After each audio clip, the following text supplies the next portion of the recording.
9 பேர். ஒரே ஒரு இரவு. உலகின் போக்கையே மாற்றிய ஒரு தாக்குதல்.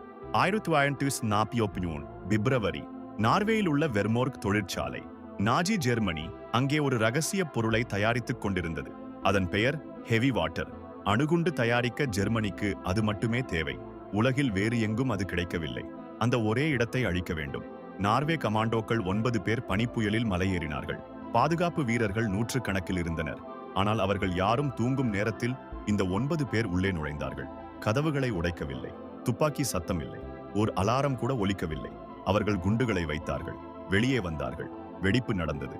ஜெர்மனியின் அணு ஆயுத கனவு அன்றே முடிந்தது. வரலாற்று ஆய்வாளர்கள் சொல்கிறார்கள், அந்த குண்டு தயாரிக்கப்பட்டிருந்தால் 2ஆம் உலகப் போரின் முடிவே வேறாக இருந்திருக்கும். 9 பேர், ஒரு இரவு. கோடிக்கணக்கான உயிர்கள் காப்பாற்றப்பட்டன.